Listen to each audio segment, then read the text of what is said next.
Hello and welcome. In today's episode, we have a wonderful discussion lined up for you all today. We've got multiple conversations regarding gig and freelancing economy, as well as technology and devices, how you can reduce stress in your day to day activities, and much more. In last week's episode, we had a great conversation with a few different co hosts. Today, it'll just be myself, Josh, and Srooly. Hi. Now, the initial idea for the podcast is through ChatGPT, which is a new AI generated chat robot. You feed it information, it gives you back some beautifully human language interface information. However, the exploration and key topic idea is what has to be generated from ChatGPT. At least two discussion questions that we have are going to be generated from ChatGPT. And of course, we can go off topic into other more interesting conversations as necessary. Now, one of the first key points we have today is regarding the business and finance sector when navigating the gig economy. We have a few tips for building a successful freelance career. And when it comes to navigating the gig economy, this is a new and I wouldn't say necessarily improved version of last decade's work for yourself type of environment, but over the last year or two, ever since the pandemic, a lot of people have transferred more to freelancing and working on their own rather than working a standard 9 to 5 job or even just a W-2 or 1099 job for different companies. So freelancing has really taken off. Forbes.com actually came out with an article last week that highlighted an uprising trend in freelancing gigs instead of the classic 9 to 5 W-2 jobs.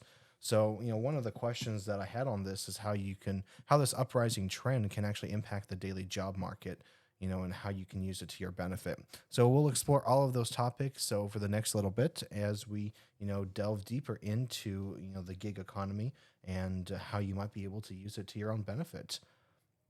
One of the points that I was reading about over here as well on Forbes is that Fiverr, one of the main online sources for gig economy specialists, is that they determined 78% of companies are actually going to be relying on freelancing within the job market. Instead of hiring a new employee, they're actually going to be looking to Fiverr and other websites that are very similar to that, rather than adding extra staff to their payrolls. I mean, that kind of makes sense because when you have a very narrow job description which has to get fulfilled, it makes more sense to hire an expert to perform just that single function rather than hiring someone who you're going to have to worry about their taxes, their benefits, etc., and having to worry about PTO and just having someone paying them as an outside consultant to just do that job and that's it. That does make more sense. Yeah, from a business perspective, I can definitely see that. Not having to worry about the taxes and the payroll side of things can definitely be a benefit. However, it's very easy nowadays to actually add somebody to company payroll, and it really just involves putting the person's name and basic information in. It takes literally a minute or two on the company side to go ahead and add the employee onto the actual payroll website. So, Yeah. While that's really an argument that a lot of companies I find, might be giving, it's, really a difficult argument to make when you actually delve deeper into it. I think a lot of the benefits from a company perspective is that they don't have to deal with the management of the actual employee. They just simply have to deal with the output of the work. A lot of companies, or even if you're, very small company, you're really just wanting somebody to actually get the work done for you, not have to worry about managing the person or anything similar. So either you're going to be stuck with finding somebody who's very good at managing themselves and just finding all of the work that needs to get done on their own, or you're going to be stuck with going to a freelancing website and actually finding a quote unquote expert when it comes to getting the work completed like that. That does make sense. And one thing which I do wonder when it comes to these things, especially when it comes to IT companies or companies which have sensitive information that's stored on the company servers, etc., is that there is a huge cybersecurity risk in having an outsider who has not been vetted and who has no stake in having the company do well come in and just harvest information, which could be then used at a later date. And I mean, of course, there is reputational risk, etc., which comes in, but at the same time, there is a certain exposure which comes about as a result of hiring outside specialists, which, Mhm. especially over Fiverr and other companies where people have not been vetted, and in many cases you are hiring people who are consultants who work overseas, and you are giving them sensitive data, and again, there is no way to really vet them in certain ways. Sure. And when it comes to that sensitive data, a lot of times when a company, for example, let's say you're a government contractor, you hire outside sources to complete the work, that can be a very big red flag when you have, a third party country having access to your sensitive data and information. So that really is, I think, where a lot of the change is not going to be seen is when it comes to the government contracting sector, as well as any in I guess any industry that involves very very sensitive data.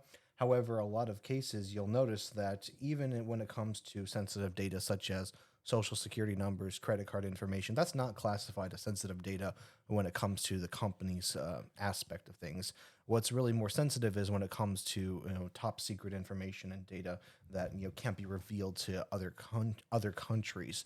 But when it comes to personal data and things of that nature, a lot of times you'll find that your information is very easily and without second thought or second consideration sent over to other countries just to have the work completed. That is true, but in reality, it's very short-sighted to be able to do that, because these data sets could be then used to generate for creating machine learning models and the like.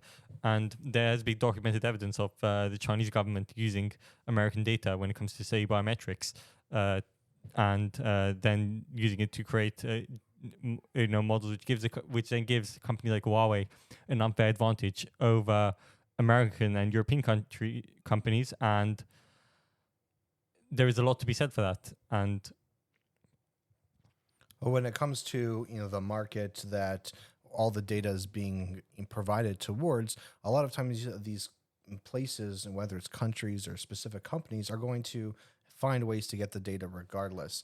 For example, a lot of this data that you could say is given to other countries just simply because it's on their network, it might have easy, it might be able to easily be accessed through the greater internet without those means as well. to be fair, a lot of what they do to get this data is they sell infrastructure to America and Europe for a very subsidized price, which creates an unfair advantage. And then they have backdoors built into this subsidized infrastructure, which they then use to harvest data. There is documented evidence in America where Huawei was responsible for building some telecom towers close to some US military bases, and there was a backdoor, and then all the data which was being transmitted over these telecom towers was going back to China.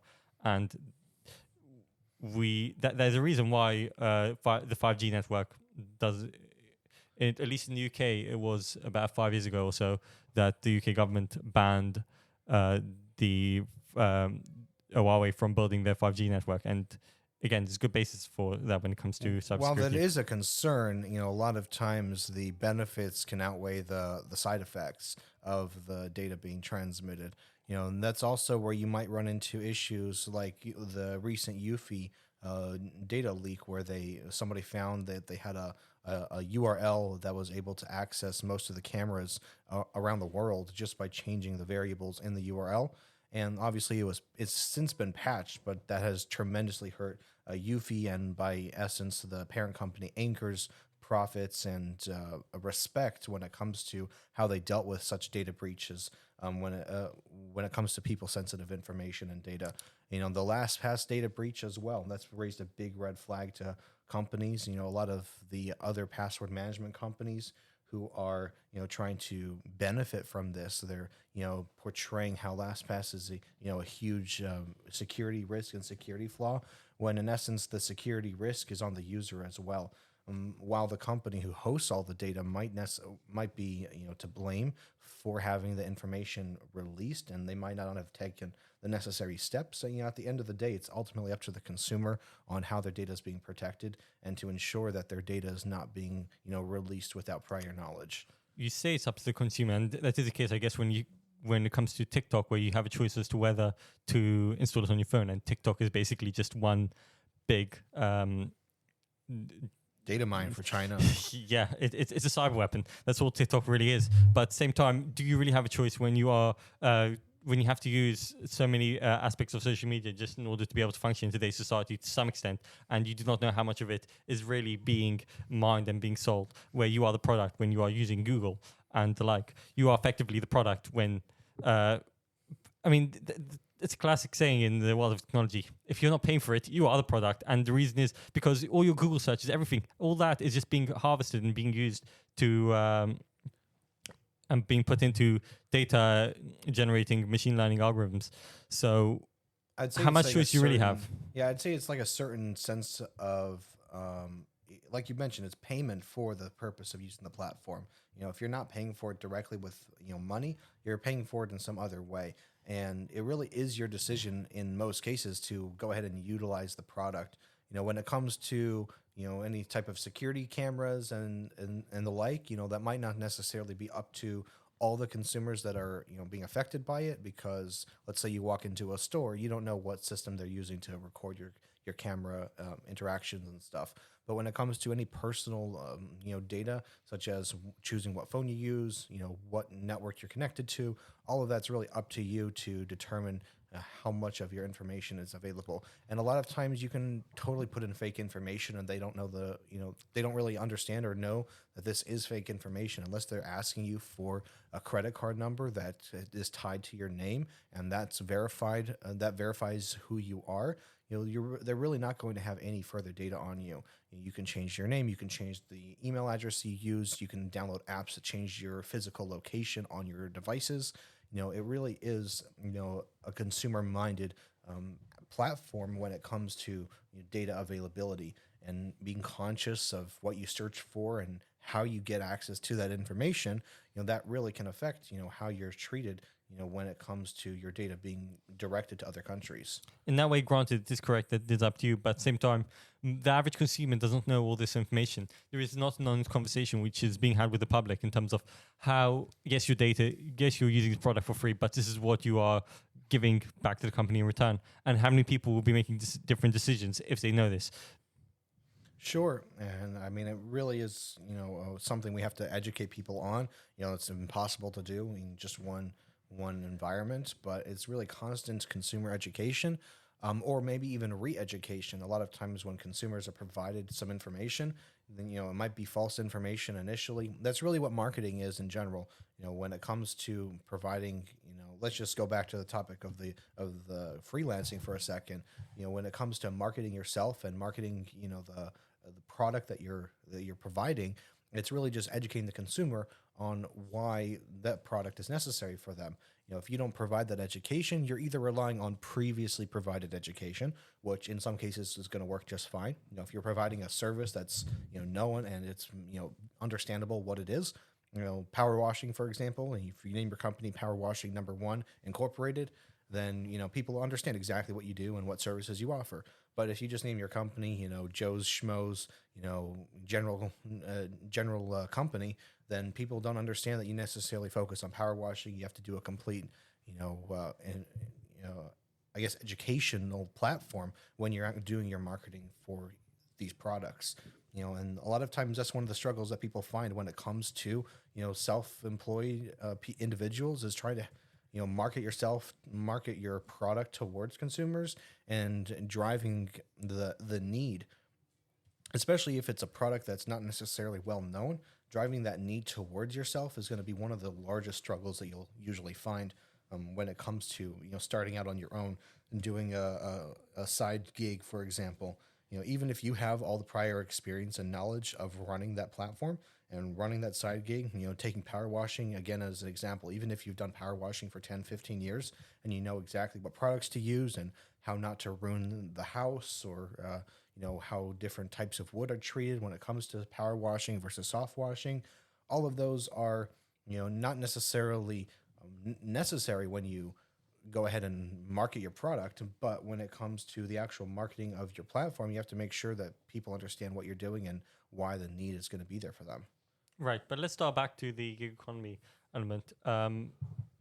the whole concept of a gig economy is actually very good when somebody is looking to transition away from being a salaried employee and looking to start their own business, but at the same time they need some sort of transition in the middle, because a gig economy allows for jobs to be done on the side to build a rapport with clients and to build a steady income stream. So at one point when they do quit their 9 to 5 job and then start their own company, they have the tools in order to be able to stay afloat and to be able to understand how do I navigate this process differently as someone who's self-employed rather than as someone who is just doing this as part of a wider company. I mean, I understand that when it comes to, the freelancing, but that's also why you want to take it slowly.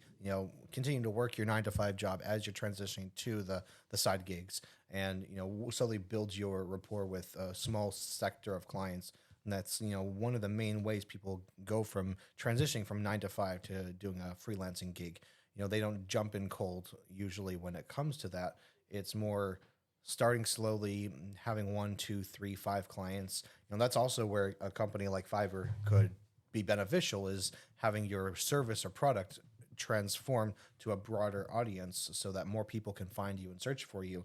Now, when it comes to that, though, you have to be very specific on what your services provide. You can't be very basic and generic, because the more generic you are, the less people are going to find you. It's all about focusing on like a niche market, and trying to get one type of person to reach out to you.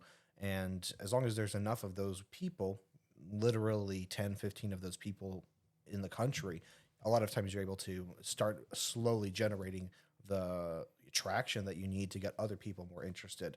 And a lot of times when it comes to more of the gig perspective, you want to start slowly with people within your area, or with a platform that's tailored towards this.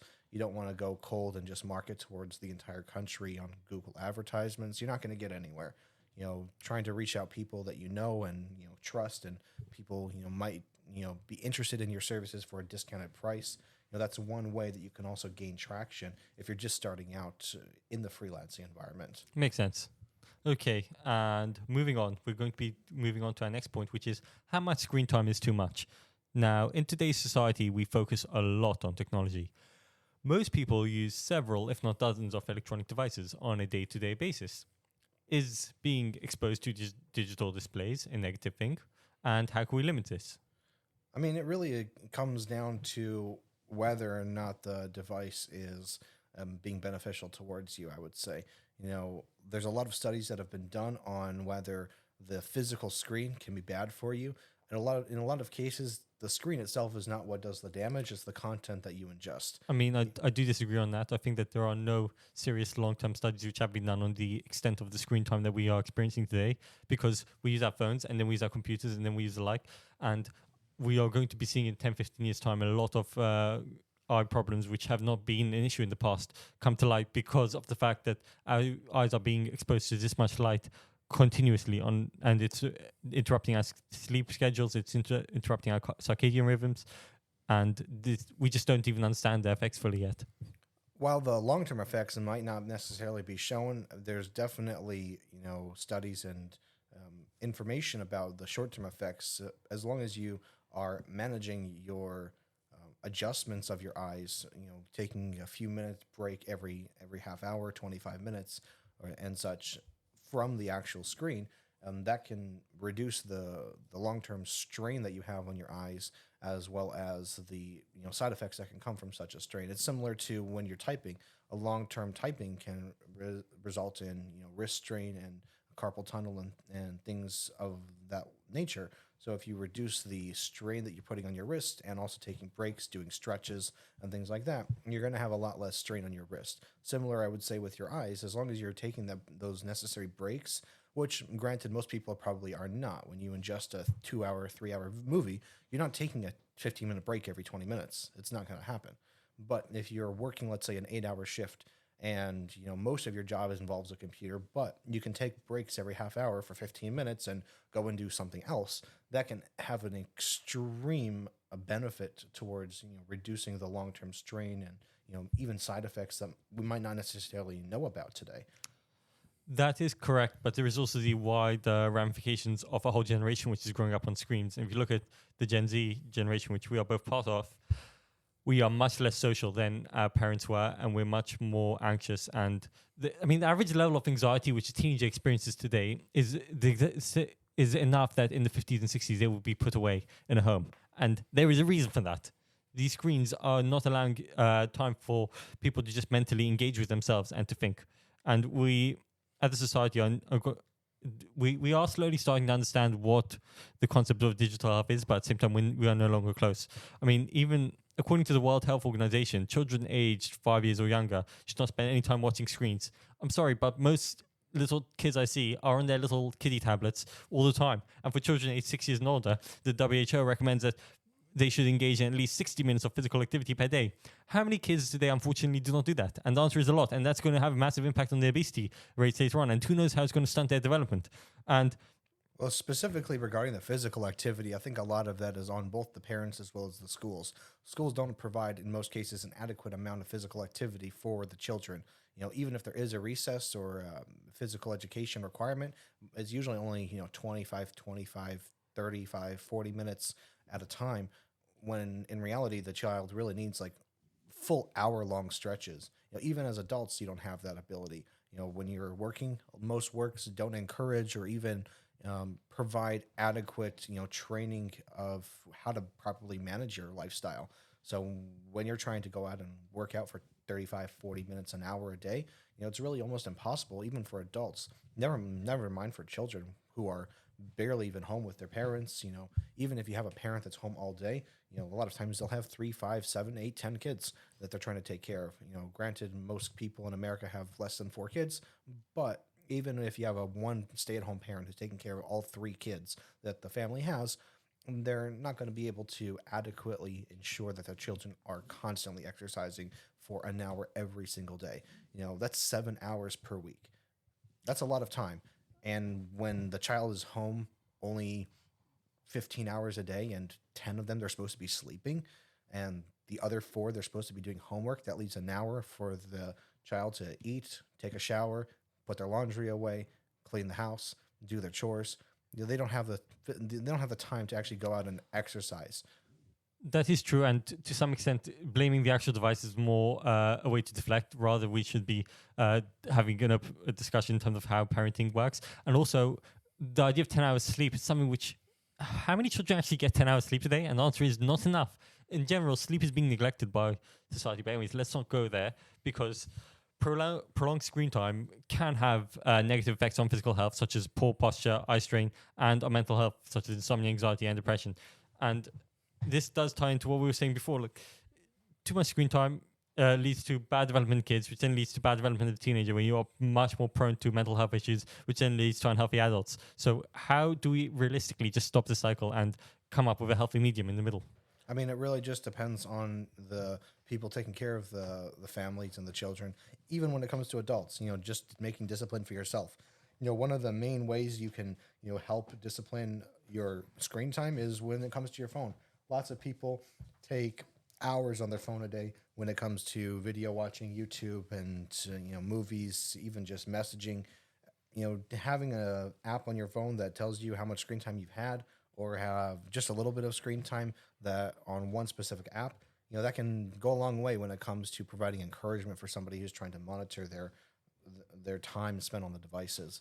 I mean, that is true, but my problem with the screen time statistics app is when driving and having my GPS on, which does not count as screen time because you're not staring at your phone when driving, at least officially not.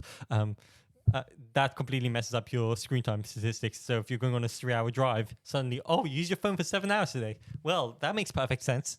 Well, there are, when it comes to the apps, for example, Samsung, which both you and I have, in terms of phones, there are the app that they provide and built in.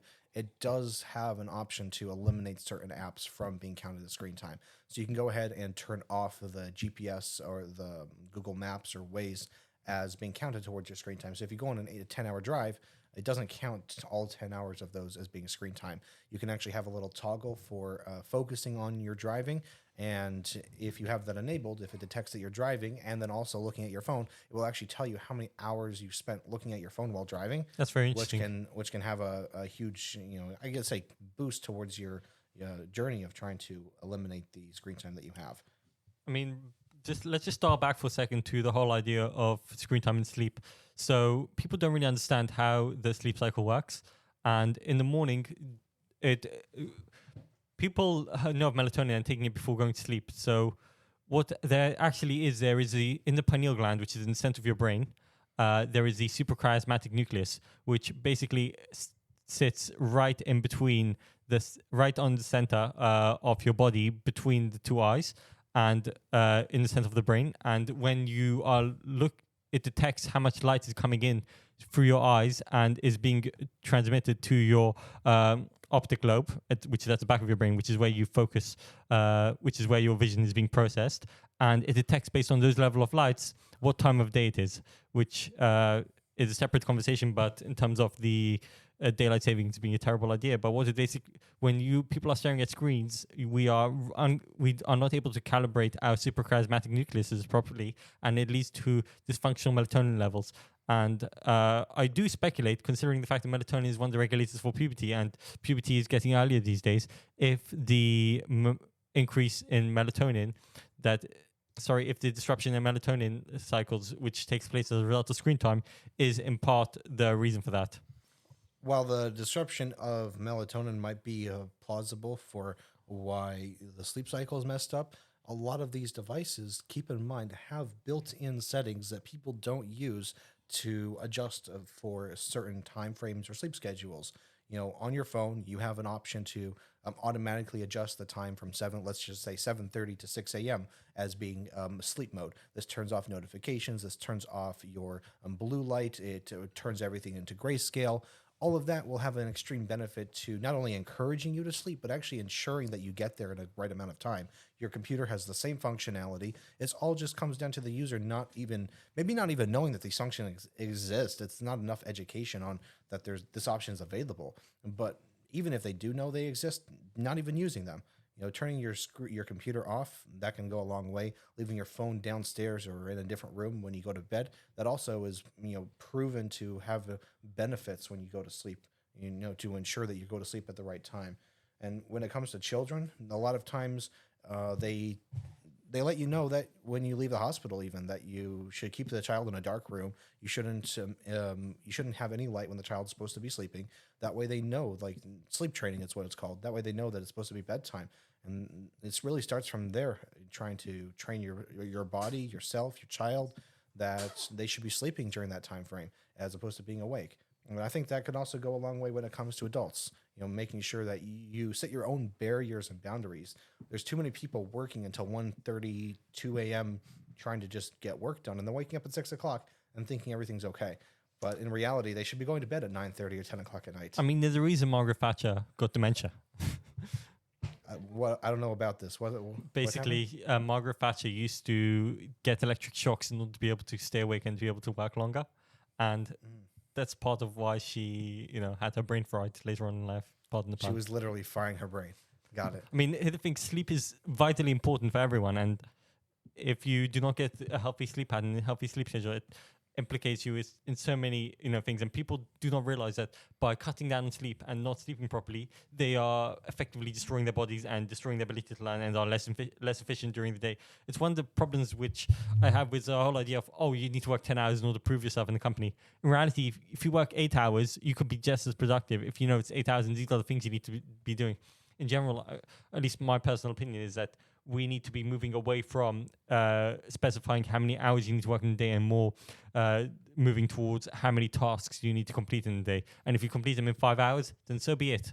But, if it takes 10 hours, again, then so be it. But at the same time, the current way that we structure work, where you have to walk in, and a lot of it's built on the way that we used to live, whereby we would be working on a factory line or the like, where the actual amount of hours where you are in the physical building doing the physical labor is commensurate with how many hours with output and productivity. But at the same time, that's not how we work anymore. So why are we actually tailoring ourselves towards that? Well, I think a lot of this can also factor into the stress that's induced when it comes to just daily living. The less sleep that you have, the automatically the more stress you're going to have because you're worried that you're not going to have enough time to complete everything and all the tasks. And as well, the more time you have in the day, the more time you're going to try to make for things to occur. If you know that you have, let's say, 20 hours in a day that you're available, you're going to try to cram as much information as you can in that day. But if you only have 10 hours a day that you're available to work between 9 and, let's say 7, then you're going to have automatically less work available to you, which has a lot of benefits when it comes to, just keeping yourself sane and the amount of stress that you have. Making sure that your family life is able to be, run on a good schedule. That can help a lot. I mean, that's another thing which people don't really realize how little time we actually have on this world. And people, when you factor in that, even if you're 25, you're already a third of the way through your life, most likely. Therefore, people don't actually think about how am I going to be using my time most effectively. And Well, that's really, if you look at a lot of very successful people, I'm talking more financially than anything. A lot of times they come and they say that the best thing they've ever done is buy their time back. You know, they could be very successful. They can have a lot of hours in a day that are productive, but at the end of the day, what's really important is their time and making sure that they're able to effectively, maintain their health and well-being. When a person doesn't get enough sleep, they might feel more stressed, anxious, irritated. Getting enough sleep can help improve your ability to cope with even difficult situations. So, for example, if you go to work and you don't have enough sleep, you're not able to deal necessarily with all of the difficult tasks that might come your way. And, even if you have chronic sleep deprivation, that can lead to even more serious health problems that, we're not even going to address here, like, heart disease or, you know, any type of, shutdown of your body. And that's really going to be a very heavily induced factor when it comes to sleep as well. that makes sense. Okay, and speaking of uh, techniques and strategies to reduce stress reduction and well-being, would you like to take from here? Sure. So when it comes to sleep and stress reduction, one of the main focuses that you can do, and this also returns back to one of our previous points regarding being successful and trying to manage your time well, is exercising. Regular exercise. Daily when it comes to adults and children, that can release endorphins, which it's a chemical in your brain that helps improve your mood. So just by exercising, that'll make you generally a happier person. You'll be more excited to do things. Deep breathing, as well, as a technique that I've seen a lot of people use when it comes to stress reduction. I mean, Just trying to calm down from something. If you're having a very anxious day at work, taking a deep breath. That's the first thing that any doctor is going to tell you usually is to calm down for a second, take a deep breath, reassess the situation, whether it's work or sleep or home life. Reassessing what's going on is a very key important part of making a good decision in everything in life. yeah, speaking of exercise, though, I mean, Joe Rogan once compared exercise to brushing your teeth. He said it's something which you have to do every day, regardless of anything. It's just like you have to take care of your hygiene, and you have to take care of your family. You have to take care of exercise because that's investing time in yourself, and you're going to be thankful for it over the rest of your day. But the question is more, how do you fit exercise in when you are super busy? And that's something which people don't realize, that you could take 2 minutes, do a very intense workout, and then just continue on with your life. And that is something which is very understated. I don't know if 2 very minutes underrated. is going to be enough, but at least having a consistent schedule. I guess you could say 2 minutes to start with, and then try and slowly increase that. Unless that 2 minutes spent in multiple points during the day. Okay. Got it. Yeah. So having 2 minutes every few hours, or even every hour, taking 2 minutes of your hour, and just doing a short exercise, I can see that being beneficial. Or even at work, just taking 5 minutes every 2 hours to go on a 200-step walk. Yeah. And just making sure that you get that in. And these things add up. So then, at the end of the day, you have 6,000-7,000 steps just when you walk out from work. And that just, is built up just every 2 hours, just taking a short break and increasing your productivity in the process. That's true. I think another benefit that when we were talking about the screen time, just taking a break and limiting your work-life balance. I think one of the main benefits of monitoring your time at work, only working um, during certain hours, that's also something that you can include with your exercise routine. If you're only working from 9 to 6 or 9 to 5 or even 9 to 7, you can still allocate 45 minutes or a half hour every day after your work or before your work, depending on what your schedule is like, in order to include those necessary exercise breaks that you need. Even both of them. If you exercise from 8 to 8:30, then you go to work. After a quick shower at the gym or something, and then from 6:30 to 7, you go ahead and do another exercise for half hour. Then that right there includes your hour recommended for children. Adults might be slightly different, but I would say that in general, having a full hour a day exercising is, one of the main points of reducing both your stress as well as also increasing your, ability to be productive. Did I mention the standing desks at work? You did not. Why don't we review that? I need a couple of those. Yeah, those are very useful because it just breaks up the day. Because personally, with my ADHD, I cannot be sitting for more than half an hour. Even now, this is actually absolute torture by the fact that I have to be sitting right now. So the fact that there is a standing desk, and then you can stand up and then walk, or just be standing for 5 minutes or 10 minutes during the hour, it makes a big difference. Or maybe you can include the standing desks as like part of meditation or relaxation techniques.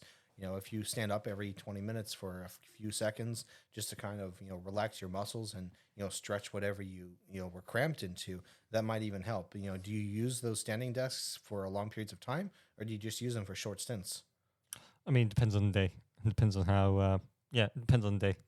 I mean, I can see that also being beneficial for time management. If you want to use your desk as, every half hour you use the standing desk, and then every half hour you use the sitting mode, that can be a good way to allocate certain parts of your day accordingly. If every time you stand up, you work on certain tasks, but every time you sit down, you work on a different area of your job. That can be, I mean, incorporate together. I essentially do that whenever I'm on the phone. I always automatically just go into standing desk mode, and then I just go. I will, because here's the problem with the way at least my company is structured in terms of the actual physical space is it's very cramped, and therefore when one person's on the phone, everyone hears what's going on. And when I'm answering a phone from a call from a client, no one needs to hear it, and people don't need to hear. I don't need to hear when other people are speaking to clients. So I walk over to the conference room and I just walk around the conference room desk and just build up my step count in the process. That's the exact opposite of me. Whenever I'm on the phone, I always turn it on to speaker. That way everyone can hear it. Because a lot of times, the people who call in, I mean, you have different kind of people calling you. You have more customers calling you. I don't have customers calling me necessarily. I have more internal people. But when somebody's on the phone and you have it on speaker, that way everyone can hear, people can chime in and, assist, or they can comment or even joke around with the person on the phone. And instead of, if you hold yourself up and you put a headset on, essentially you're just working by yourself. You're not working with everybody. You're not including other people. It could be that's different when you have customers on the phone. I mean, I could see that. But even when I was working at my other job where I would have customers on the phone and, I would still want to walk around and have the conversation be heard, even though I'd be wearing a headset usually, I'd still want to have the conversation be heard by other people. That way they can provide input if necessary when it comes to the work as well. To be fair, that does make sense. I mean, each their own. Again, I mean, I guess that's really another point of trying to reduce the well-being of your job and time management and social being supported by the environment, the social environment around you. Talking to friends, family, work, coworkers, all trying to be a community that can reduce a lot of anxiety, I think, as well. Unless you have social anxiety, which case it will increase your anxiety. Well, I guess that really just depends on the anxiety you have. You have to that is true. Different strokes for different folks. Yeah, you just have to work on it and provide a sense of humor when you're dealing with your anxiety, and hopefully that will help reduce it a little bit. That makes sense. I mean, what's life without a bit of a laugh? I mean, humor is incorporated into everything we have. If we don't have humor, then we have nothing at all. Right. All right. Well, with that in mind, thank you all for listening to this week's episode of Brood Awakenings. We hope you enjoyed this episode and found it helpful or informative. If you have any questions, comments, feedback, we'd love to hear from you. You can reach us in the comments section by leaving a review on your favorite podcast app. We're now live on pretty much all podcast apps, so don't forget to subscribe and stay up to date on future episodes. Thank you for listening. Bye.